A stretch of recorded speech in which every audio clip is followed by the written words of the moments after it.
6월달은 기도의 달입니다. 저는 5시간을 기도에 관한 말씀을 여러분들에게 드리도록 하겠습니다. 오늘 본문 말씀은 바울과 베드로가 예수 그리스도의 부활을 증거하기 위해서 인용한 구절로 유명합니다. 그 중에서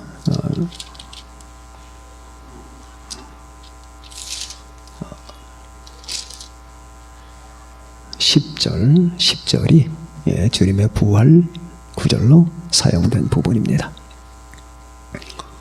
오늘 이 다윗의 시를 통해서 기도가 무엇인가? 왜 여러분과 제가 기도해야 되는가?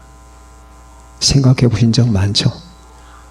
왜 우리는 밤낮 이렇게 기도를 해야 되는 건가? 무릎 꿇고 기도하고 찬송하면서 기도하고 교회에 오면은 기도하고 식사 자리에서 기도하고 왜 우리가 이렇게 기도를 해야 되는 것인가 하는 것 저는 여러분에게 오늘 인간론적 접근을 해보겠습니다. 인간이 기도해야 된다. 이것이 인간이다 하는 그런 관점에서 말씀을 접근해 봅니다. 오늘 다윗은 이 본문에서 내가 하나님을 항상 내 앞에 모시며 하나님을 항상 내 앞에 모셨다 하는 말은 내가 항상 하나님 앞에 있었다. 하나님을 대면했다. 우리 하나님을 가까이 했다라는 뜻이 되겠습니다. 하나님을 대면하고 하나님 앞에 있는 이 한 사람, 이것은 비단 다윗의 문제냐 인류 전반의 문제냐? 그럼 왜 다윗이 아닌 사람들, 수많은 사람은 하나님 앞에 가지 않고 기도하지 않느냐? 어떤 게 옳으냐? 기도하는 인간상이 옳은 것인가? 기도하지 않는 인간상이 옳은 것인가? 니체처럼 기도는 비겁하다. 기독교의 도덕은 노예의 도덕이다. 왜 인간이 떳떳하게 자기 길을 개척하지 못하고 하나님 앞에 비굴하게 무릎 꿇고 아첨하면서 기도를 하느냐? 이렇게 비틀리고 잘못된 부패한 생각을 하는 사람도 있겠지만 저는 여러분에게 오늘 그것이 얼마나 잘못된 것이며 왜 여러분과 제가 기도를 해야 되는 것인가? 인간론적 방법으로 여러분에게 접근해 봅니다. 내가 항상 내 앞에 계신 하나님을 배웠으며 하나님 앞에 있는 나, 이게 인간의 참 모습이거든요.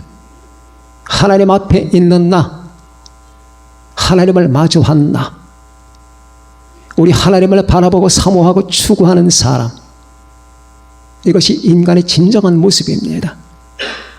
하나님을 추구하지 않는 사람들, 하나님을 대하지 아니하는 사람들, 하나님 앞에 나아가지 않는 인간의 모습은 다 잘못된 모습이고 부패한 모습이고 인간 죄의 모습이에요. 항상 하나님 앞에 있는 나, 왜 그러냐? 하나님이 무엇 때문에 인간을 창조했나라고 하는 사실을 생각해 보면 됩니다. 하나님은 사람을 창조하실 때 자기와 관계없이 저 멀리 축구공 두듯이 저 광 속에 신발장 밑에다가 두기 위해서 인간을 만든 게 아니에요. 하나님은 사람을 하나님의 형상 따라 만들었고 하나님의 형상 따라 만들었다는 사실은 하나님과의 교제와 우리 하나님과의 관계를 위해서 만드신 거죠. 그렇지 않습니까? 만약 여러분이 여러분의 형상 따라 뭔가를 만든다면 어떻게 하겠습니까? 그냥 종이 접기 한 것도 아니고 찰흙 같고 강아지 맞는 것도 아니고. 그런 것은 아무데나 둬도 돼요. 그런데 우리는 그렇게는 할 수 없지만 할 수 있다고 가정을 하고, 내가 나 자신의 영과 혼과 나 자신의 형상 전체를 투여해서 뭔가를 만들었다면 거기에는 어떤 의미가 있는 거 아니겠습니까? 그것은 곧 납니다. 저는 책을 써봐서 압니다. 제가 책을 쓰면 그 책은 제 자식이 됩니다. 누가 그 책을 밟잖아요? 그럼 제 자식을 밟는 것과 똑같아요. 자식이 중요합니까? 책이 중요합니까? 라고 질문하면 대답하기 곤란합니다. 왜? 그것도 내 자식이기 때문입니다.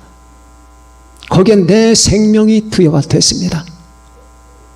거기엔 내 모든 마음과 내 모든 노력이 투여가 됐기 때문에 내 자식과 똑같은 동일체예요.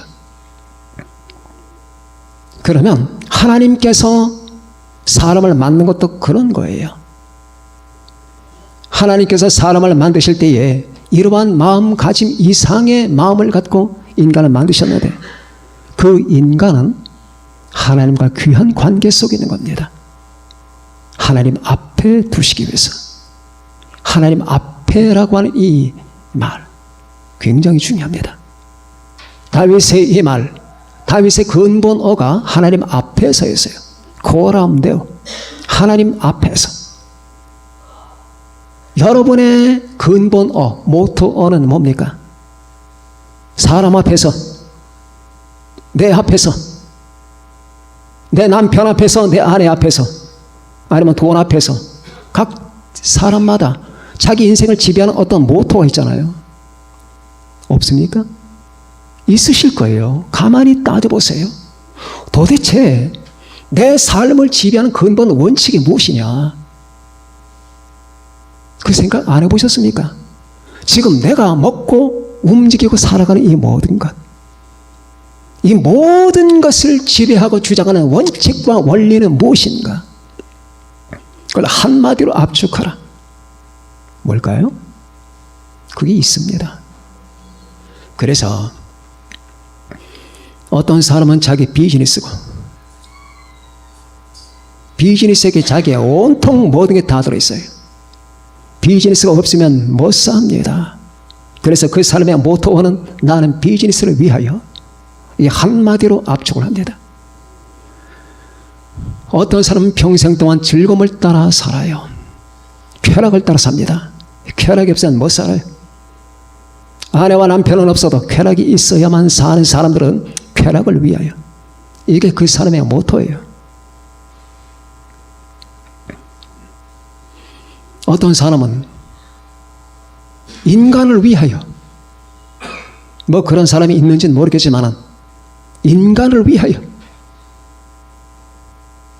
인간이 약한 것, 병든 것, 가난한 사람 돌봐주고, 여기에 인생의 보람을 찾는 사람은 그렇게 말할 수가 있겠죠. 근데 구약 성경의 다윗은 하나님 앞에 섭니다. 내가 사는 모든 것은 하나님 앞에서. 신약 성경의 모토는 뭐며, 제 모토는 뭘까요? 나는 그리스도 안에서. 이게 저예요. 이게 나의 자기 규정이고 나의 인식 방법입니다.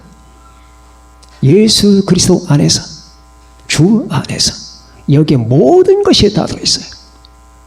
그리스도 안에서 내가 태어났고, 주 안에서 나는 지금 서 있고, 주 안에서 나는 생각하고, 주 안에서 나는 그분과 연합했고, 주님 안에서 나는 삼일체 하나님을 대하고, 주 안에서 나는 하나님을 경배하고, 주님 안에서 나는 내 삶의 목적을 따르고, 주 안에서 나는 이것저것을 한단 말이죠. 그래서 오늘 이 다윗의 시편 속에 나타나는 이 내가 하나님을 항상 내 앞에 모시며는 다윗을 지배하는 근본어였고 모토어였습니다. 인간은 바로 그거예요. 사람이기 때문에 기도하는 거예요. 왜 기도하느냐? 돈 잘 벌기 위해서, 건강하기 위해서, 가족이 평안하기 위해서 기도하는 게 아니에요. 사람이기 때문에 기도하는 거예요. 하나님은 사람을 자신 앞에 두기 위해서 창조하신 겁니다. 비유를 하자면 꽃병이 하나 있죠. 꽃병에 봄이 돼서 산에 올라가 진달래를 꺾고 거기다 한아름 꽂아놨습니다. 그런데 어떤 사람이 잔뜩 고생하면서 진달래를 꺾고 왔는데 이 진달래를 갖다가 꽃병에다 꽂더니 화장실에 갖다 놓거나 창고에 갖다 두거나 신발장 속에 감춰두거나 하는 사람은 없을 거예요. 자기 책상 앞에 둡니다. 책상 앞에 앉을 때마다 꽃을 봅니다. 앉을 때마다 진달래 향기가 온 방 안에 충만합니다. 그 진달래 착하고 소박한 형상이 너무 좋아서 항상 그 꽃을 바라봅니다. 그러면 그 진달래 꽃은 이 사람 앞에 있는 거예요. 인간도 이처럼 하나님 앞에 있어야 되는 거예요. 그런데 그 하나님 앞에 있다는 그 사실이 함축하는 말은 기도예요. 항상 하나님 앞에 기도하는 것. 이게 인간의 모습입니다. 우리는 호모사피엔스라고 해서 지성인이다. 그게 인간의 원래의 모습이라기보다는 인간은 기도하면서 자기 모습을 찾는 거예요. 하나님 앞에서 하나님을 추구하고 하나님을 갈망하고 하나님께 기도하는 그 모습 속에서 인간의 정체를 이해할 수 있는 거예요. 사람이기 때문에 기도하는 겁니다. 여러분, 탕자의 비유를 아시죠? 탕자가 아버지 재산을 가지고 도망갑니다. 바깥에 나가서 다 탕진해버리고 나서 그는 알거지가 됐고, 그리고 먹을 것이 없어서 그는 돼지치기를 합니다. 그런데도 돼지 먹는 쥐염 열매가 부족했습니다. 그렇게 비참한 삶을 사는 가운데 한 가지 의식이 떠오릅니다. 내 아버지 집에는 양식이 풍족한 품꾼이 얼마나 많은가, 나는 여기서 줄여 죽는구나 하면서 아버지를 찾아갑니다. 그리고 저 바깥에서 절뚝거리면서 웬 거지 하나가 걸어오는 모습을 보면서 밤낮 문 밖에 나와서 아들 기다리던 아버지가 달려갑니다. 그리고 그 거지를 얼싸 안아요. 자기 아들이었거든요. 그때 이 아들이 이런 말을 합니다. 아버지, 제가 하늘과 아버지께 죄를 지었습니다. 지금부터는 아버지의 아들이라 일컬음을 감당하지 못하겠나이다. 나를 품꾼의 하나로 보아주세요.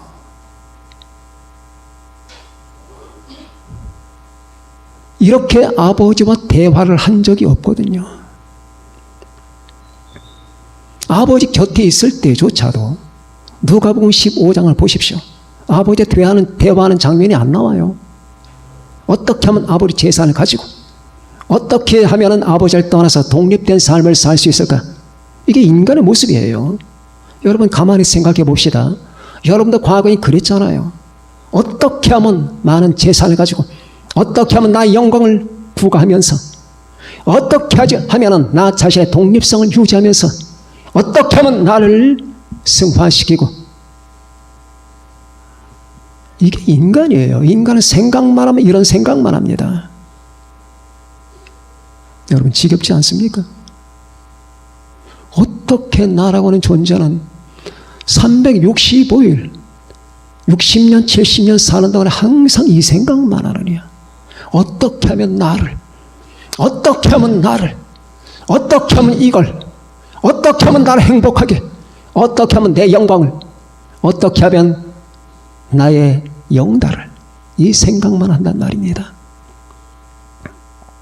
아버지 곁에 있을 때조차도 이 탕자는 아버지와 대화가 없었어요. 그런데 다 거지가 되고 나서 모든 걸 잃어버리고 나서 집으로 돌아올 때 아버지와 대화를 해요. 아버지, 저는 아버지와 하늘에 죄를 범한 사람입니다. 지금부터는 아버지의 아들이라고 일컬음 받음을 저는 감당하지 못합니다. 저를 품꾼의 하나, 일꾼의 하나로 봐주세요. 대화 아닙니까? 이게 대화. 이게 그때의 탕자는 가장 인간적인 인간이 되는 거예요. 탕자 인생 속에서 가장 인간다운 인간의 모습을 갖춘 때가 바로 이때였어요. 아버지와 대화를 하지 않고 아버지를 무시하면서 자신의 개인과 개인적 영달과 영광만을 구가하던 때, 그때는 인간의 모습이 없는 거예요. 그러나 아버지께 돌아와서 아버지 대화를 하는 순간에 당자는 인간적인 모습을 보이기 시작하는 겁니다. 그래서 여러분과 제가 인간적인 인간이 되기 위해서라도 기도해야 되는 겁니다. 하나님 앞에 기독교인이기 때문에 다음날 교회에서 주문하는 게 적으니까 기도하자 이 생각 다 없애버리세요. 내가 나 되기 위하여, 내가 사람 되기 위해서, 인간적인 인간이 되기 위해서 나는 하나님 앞에 서야 된다, 기도해야 된다라고 하는 생각을 가져봅시다. 두 번째, 다윗은 이렇게 말합니다. 그가 항상 내 우편에 계심으로 내가 요동하지 않는다. 흔들리지 않는다. 흔들리지 않기 위해서, 요동하지 않기 위해서 기도해야 되는 겁니다. 즉 살기 위해서입니다. 기도하지 않으면 살지 못하느냐. 여러분, 여러분의 바람이 흔들리는 순간이 옵니다. 아까 제가 말씀드렸죠. 인간은 하나님 앞에서 꽂혀야 되기 위해서 꽃병 하나가 지금 책상 앞에 꽂혀 있습니다. 그런데 이 꽃병을 날려버리는 바람이 와요. 아직 경험하지 못하신 분들은 끝까지 경험하지 않았으면 좋겠지만 여러분을 흔들어 대는 바람이 옵니다. 흔드는 게 나뭇가지 살짝 흔드는 게 아니에요.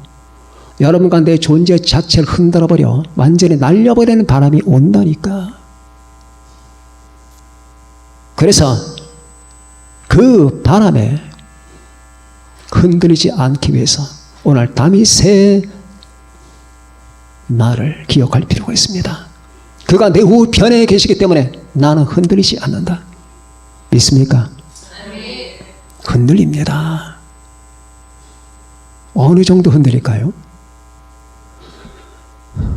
헝가리 강물을 따라가던 배가 흔들리듯이 흔들리는 거예요. 죽어요. 삶을 간단하게 보면 안 됩니다. 그 사람들이, 그분들이 5분 전만 해도 내가 그런 참사를 겪을 생각을 했을까요? 예상 못했을 겁니다. 근데 큰 배가 충돌합니다. 배가 흔들리잖아요. 7초 만에 뒤집어졌습니다. 얼마나 고통스럽고 두려웠을 텐가. 어린 아이들도 있을 텐데 그런 참사가 있으면 안 되겠죠. 그런데 인생은 그런 참사가 다가온다니까요. 흔들렸잖아요. 배가 흔들렸잖아요. 안 보이십니까? 배가 흔들렸다니까. 이 말은 내 존재가 흔들린다는 말이에요. 내 삶과 죽음이 좌우가 된답니다. 잘못하면 망가지는 거예요. 애들은 무슨 말인지 몰라요. 왜? 부모님 품에 있기 때문에. 그때 어떻게 할 건데요? 야곱이 형을 2번이나 속이고 라반에 가 있었죠. 하란 땅에 가 있었죠. 라반 외삼촌 댁에 있었습니다. 거기서 20년이 지난 후에 고향으로 돌아오는데 문제가 생겼습니다. 자기가 속였던 자기 형 에서를 어떻게 다독거리고 이해시켜야 될는지. 그래서 그는 전령들을 보냈습니다. 근데 전령이 가지고 오는 소식이 에서가 400명의 장정들을 데리고 자기를 맞으러 온다는 것이었습니다. 그때 야곱은 흔들렸습니다. 야곱의 기도를 보세요. 하나님이여, 내가 당신께 기도하는 것은 내 형 에사가 와서 나와 내 처자들 칠까 두려워함이니이다. 깡그리 망하는 거거든요. 그 400명의 사람들이 칼이라도 찼으면 큰일 나는 거예요. 이런 일이 생깁니다. 여러분이 기독교의 진리를 우스꽝스럽게 보면 큰일 나는 거예요. 이 세상 그 어떤 것보다도 심오한 진리가 바로 이 진리입니다. 흔들립니다. 그때 야곱은 흔들렸습니다. 두렵고 떨리고, 이제 내가 살아왔던 모든 생애와 그리고 나와 관계된 이 모든 사람의 깡글이 없어지느냐 마느냐. 이 기로에 선 야곱이 할 수 있는 행위는 기도밖에 없었던 거예요. 그래서 기도합니다. 야복강 나라에서 기도합니다. 하나님이여 함께 해달라고, 지켜달라고, 내 가족을 보호해달라는 간구를 합니다. 밤이 새도록 기도하는데 하나님의 전사가 나타나서 야곱과 씨름을 합니다. 우리는 여기서 야곱 인생 일대 전기를 봅니다. 거기서 몸부림을 치면서 하나님께 기도하는데 그 사건 이후로 야곱은 이스라엘이 되는 거예요. 즉 여러분과 나에게 찾아오는 이 흔드는 순간들, 이 흔드는 순간들을 어떻게 겪어내느냐에 따라서 여러분의 삶의 의미가 변하는 겁니다. 야곱은 발꿈치를 잡았다라고 하는 이 간사한 이름을 갖고 있었는데 이제 이스라엘이라는 하나님과 사람과 더불어 이겼다라고 하는 이 같은 영광스러운 이름을 갖게 되는 거예요. 그때 흔들렸던 야곱을 기억해 보세요.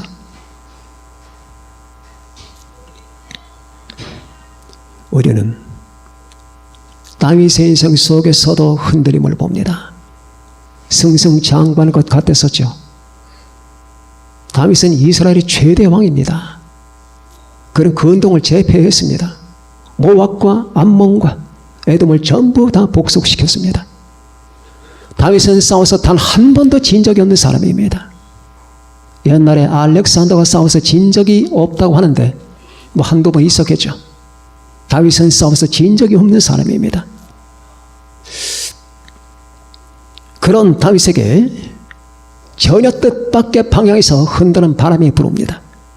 자기 가정에서 자기 배로 난 아들 압살롬이 자기 아버지를 죽이려고 합니다. 아버지를 제거해서 자기가 왕이 되고자 하는 이 행동 속에 다윗은 생애 최초 최대의 위기를 겪게 됩니다. 물론 다윗의 위기 속에는 우리아의 아들 밧세바와의 사건도 있었죠. 그런데 그것보다 훨씬 큰 사건입니다. 어떻게 할까요? 얼마나 이것이 심했느냐 하면 다윗이 피난을 갔습니다. 강을 건너 피난을 가요. 수만 명을 데리고 피난을 갑니다. 그때 피난 갈 때 다윗은 자기가 이제는 끝났다는 생각까지를 했었습니다. 이것은 뭡니까? 흔들리는 거예요. 흔들림. 여러분, 차를 타고 가다가 차가 흔들리는 게 아니에요. 아니면 지진이 생겨서 집이 흔들리는 게 아닙니다. 내 삶과 존재와 인생 전체가 흔들리는 거예요. 무섭게 흔들리는데 이 흔들리면서 잘못하면 나는 사라집니다. 그런 순간이 와요. 그런 순간이 있는 거예요. 그래서 제가 가끔 하는 말은 인생을 낭만적으로 생각하지 말라. 신앙을 낭만적으로 생각하지 말라는 말 뜻이 바로 이겁니다. 신앙을 낭만적으로 생각하거나 인생을 낭만적으로 생각하면 큰 코 다칩니다. 그런 게 아니에요. 사느냐 죽느냐입니다. 이때 어떻게 하겠습니까? 우리는 신약성경에서 베드로가 흔들리는 모습을 봅니다. 주님을 3번씩 부정하고 나서 그는 밖에 나가서 통곡을 하는데 왜 통곡했을까요? 이게 나냐? 내가 그동안 나 자신으로 이해했었던 나 자신의 정체성을 어디 가버리고 이렇게 비겁하게 나를 사랑하신 저 스승을 3번씩이나 저주까지 해가면서 부정하는 이게 내 진짜 모습이냐? 여러분, 그 순간 베드로는 흔들렸던 거예요. 이 모든 관계 헤아려 보세요. 여러분에게는 그런 흔들림이 과거에 없었습니까? 없었다면 앞으로 올지 모릅니다. 대부분은 다 옵니다. 여러분, 부모님 손 붙잡고 스마트폰 보고 TV 보고 영화 받은 그런 순간이 아니에요. 저 멀리 야유회를 가는데 버스가 흔들리는 그런 순간이 아니에요. 상상하지 못한. 그래서 다윗은 그가 내 우편에 계시기 때문에 나는 흔들리지 않는다. 이 말 뜻은 버스가 흔들리지 않는다라고 한 뜻이 아니거든요. 그때 여러분이 살아야 되겠죠? 죽으면 안 되잖아요. 살기 위해서 기도해야 돼요. 기도밖에는 방법이 없는 순간이 옵니다. 기도 외에는 나아갈 공간이 없는 순간이 와요. 기도 속으로만 피해야만 되는 순간이 온단 말입니다. 그렇게 여러분과 저는 흔들리지 않고 살기 위해서 기도하는 거예요. 세 번째, 우리는 영광을 위해서 기도합니다. 이 말은 무슨 뜻인가? 영광을 위해서 기도하다니. 오늘 본문 말씀 속에서 주의 앞에는 충만한 기쁨과 영원한 즐거움이 있다고 했습니다. 주의 앞에 있는 거예요. 인간은 하나님 앞에 설 때가 가장 영광스러운 거예요. 여러분과 제가 주님 앞에 설 때에, 주 예수님을 만났을 때에 베드로가 주님 앞에서 엎드리잖아요. 주여 나를 떠나소서. 그때 나다나엘이 주님을 만나잖아요. 주님 앞에 섭니다. 수많은 사람들이 주님을 만나잖아요. 나인성 과부가 주님을 만납니다. 마리아와 마르다가 주님을 만납니다. 열나병자가 주님을 만납니다. 귀신 들린 사람이 주님을 만납니다. 이 모든 사람들은 주님을 만나는 순간이 가장 영광된 겁니다. 여러분의 생애 속에, 내 생애 속에 주님을 만나는 순간, 주님 앞에 있는 순간만큼 영광스러운 순간은 없어요. 예수 그리스도 우리 주님을 만나고 내가 그 앞에 서 있는 순간만큼 위대한 순간은 없는 겁니다. 오늘 다윗은 하나님을 만나고 하나님을 대면하는 이 순간을 말했습니다. 비유를 하나 들어볼게요. 갈대는 너무 약하죠.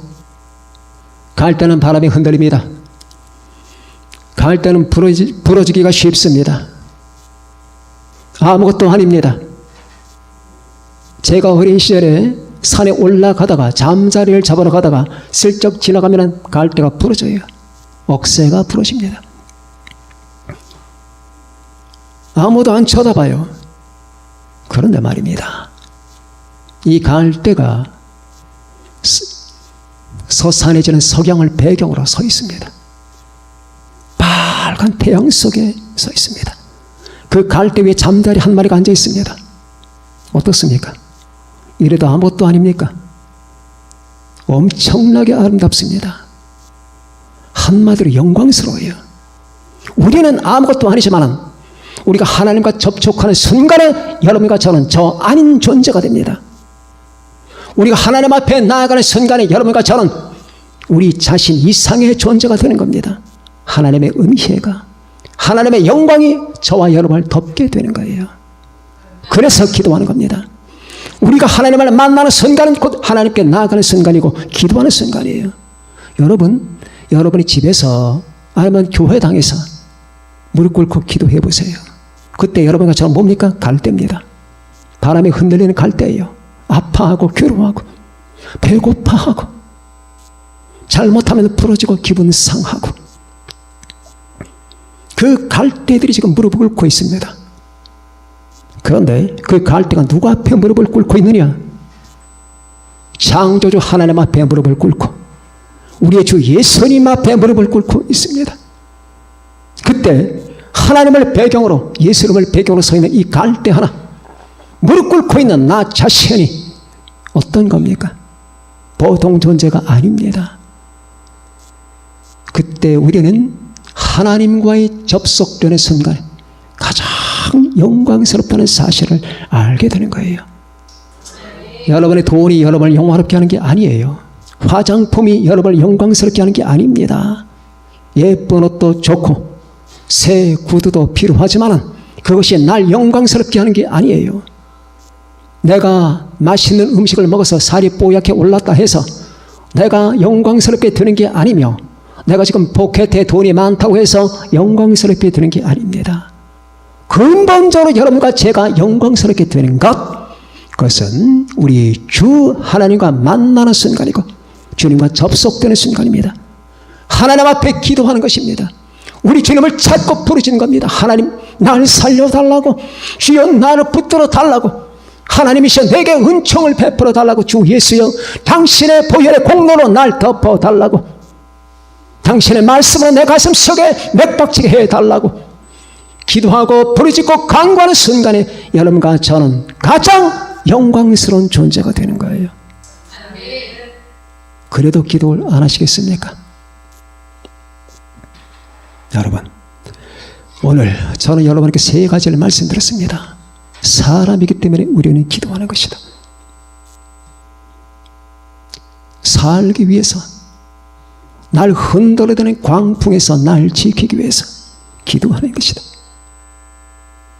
그리고 영광을 위해서 기도하는 것이다. 여러분, 기도하는 사람이 됩시다. 기도를 벗어나게 되면 여러분과 저는 인간성을 상실합니다. 기도하지 않게 되면 우리의 삶이 흔들립니다.